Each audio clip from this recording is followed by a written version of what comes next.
Beneath the manicured lawns of suburban America, hidden from our hurried gaze, a war rages. Not a metaphor, not a game, but a brutal, relentless conflict fought by an army of millions, where every single soldier is expendable, and the stakes are nothing less than total annihilation. Imagine a battlefield teeming with creatures no bigger than a grain of rice, yet possessing the strategic genius of ancient generals, the ferocity of berserkers, and the cold, calculating efficiency of modern warfare. This isn't science fiction. This is the astonishing, blood-soaked reality unfolding beneath your very feet. We're about to dive into a world of chemical weapons, advanced siege tactics, and epic charges that make human conflict seem almost quaint. Prepare to witness ant wars, the unbelievable battles that prove the smallest among us can wage the mightiest, most devastating wars imaginable. On a typical Tuesday afternoon, the American suburb of Willow Creek hummed with its familiar, tranquil rhythm. Children's laughter drifted from a trampoline, sprinklers arced over vibrant hydrangeas, and Mrs. Henderson meticulously trimmed her prize-winning rose bushes.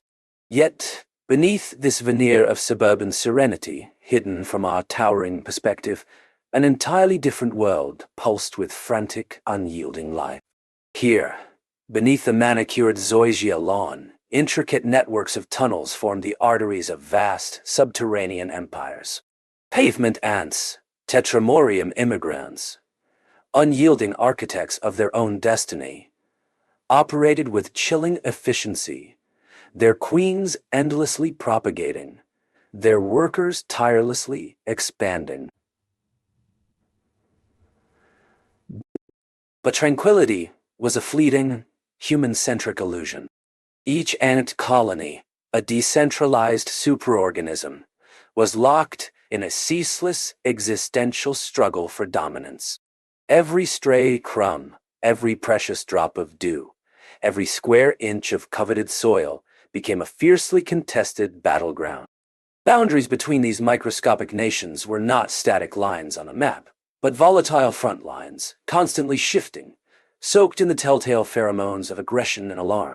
What appeared to the casual observer as a mere patch of green grass was, in fact, a mosaic of ancient warring states, each preparing for the next brutal skirmish, the next grand siege, in a relentless conflict that had raged for millennia. Unseen, unheard. The stakes were absolute, survival or total obliteration. Beneath the suburban sprawl, two empires, starkly different in their very nature, were already on a collision course. On one side stood the formidable native harvester ants, genus Atypogonomyrmex, the stoic guardians of sun-baked lawns and untamed scrublands. These were the established residents, each soldier a formidable individual, armed with a potent, venomous sting capable of deterring most threats, and a meticulously organized society focused on harvesting precious seeds.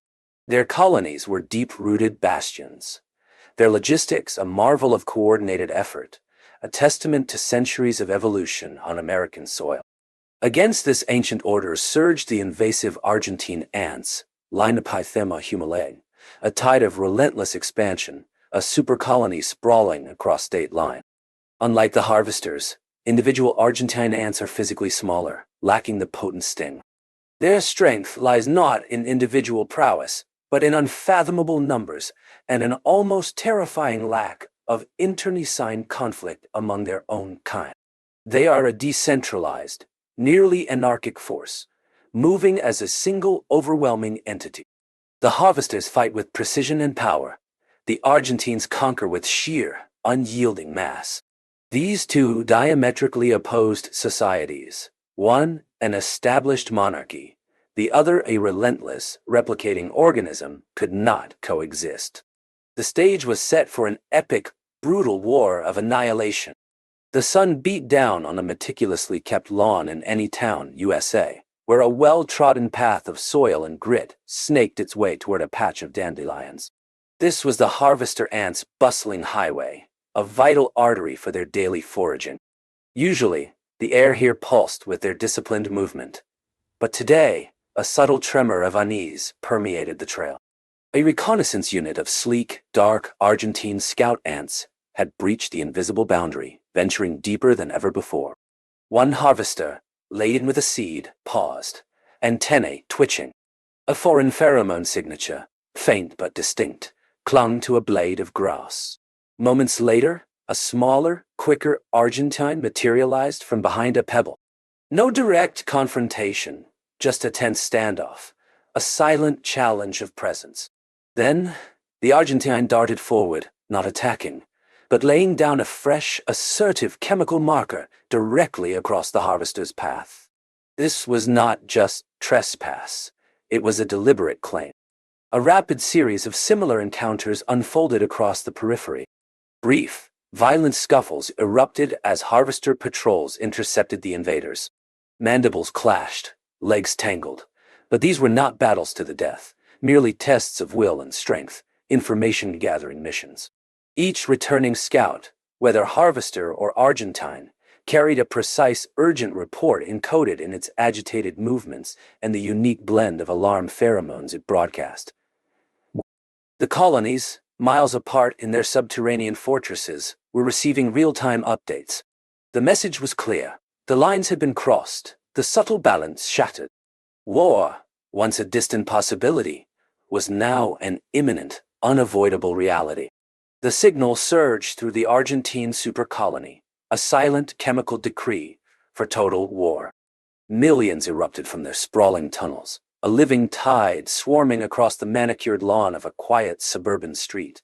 Their target undeniable, the harvester ants' vital, protein-rich seed stores, buried deep beneath the sod. Anticipating the deluge, the harvesters had prepared with ingenuity. Their larger majors, mandible-wielding titans, formed living barricades at the primary tunnel entrances, locking antennae with the invaders in a desperate last-stand formation. Smaller harvester workers scattered specialized defensive pheromones, creating a noxious chemical fog that disoriented Argentine scouts, buying precious seconds. They even piled tiny grains of sand and gravel, turning their narrow tunnels into treacherous choke points, funneling the enemy into killing zones. But the Argentines were an unyielding tide, overwhelming in their sheer numbers. Wave after wave crashed against the harvester defenses, their smaller, faster soldiers clambering over fallen comrades, a living bridge forged from countless bodies. Casualties were astronomical, yet meaningless. Each death was merely another step forward for the collective. Harvester warriors, outnumbered 10-1, locked mandibles in desperate, often fatal duels, tumbling into the abyss of the tunnels, sacrificing themselves to buy precious moments. Argentine workers, though not bred for combat, threw themselves into the fray, their bodies forming impromptu shields against venomous bites, their lives spent to breach another barrier. The very earth vibrated with their ceaseless struggle, a symphony of tiny, brutal courage echoing beneath our oblivious world. The battle reached its furious zenith at the main entrance, a gaping maw now choked with a struggling multi-legged tide of life and death. Here, amidst pulverized earth and discarded husks, true savagery erupted. Streams of formic acid, like biological grenades, arced through the chaos, an invisible, acrid rain dissolving exoskeletons and paralyzing foes mid-stride. Each harvester defender, a living siege engine, aimed its acid spray with brutal, instinctual precision. Yet, the invaders pressed on with unstoppable, grim resolve, a dark, undulating wave of chitin and fury. Their specialized scouts, like tiny general staff under constant fire, darted back and forth, directing fresh surges into every breach via pheromone trails. A coordinated flanking maneuver, a masterpiece of microscale strategy, sought to exploit a momentary weakening of the harvester's living shield. Mandibles met chitin with sickening snicks, legs tore at antennae, torsos twisted in death grips. The ground became a macabre quilt of tangled limbs and severed segments. Bodies piled high, creating grim barricades over which the living clambered, their drive for victory or survival absolute. Harvester defenders, their numbers dwindling, formed a desperate, ever-shrinking circle, each a bulwark against the encroaching tide. Every lost inch was a step closer to the annihilation of their queen, their larvae, their entire legacy. The colony's fate, a saga spanning generations, hung by the thinnest, most fragile thread, etched in the brutal, unrelenting dance of death at their doorstep. The silence that descended upon the suburban battlefield was a heavy shroud, far more unsettling than the preceding chaos. Beneath the unassuming clover, a landscape of carnage unfurled. Thousands upon thousands of bodies, mandibles locked in a final futile grip, littered the embattled soil. The air, still thick with the acrid sting of formic acid, and the metallic tang of ant blood, was a testament to immense suffering.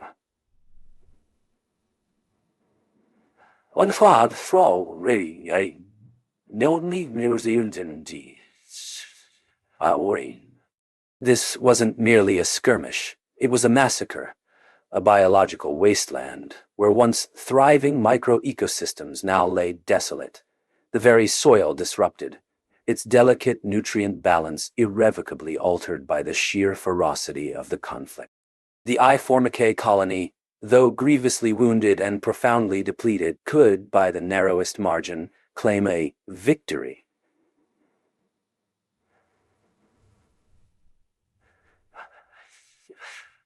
They had secured the prime foraging territory, a direct pathway to abundant aphids and sugary secretions crucial for their survival.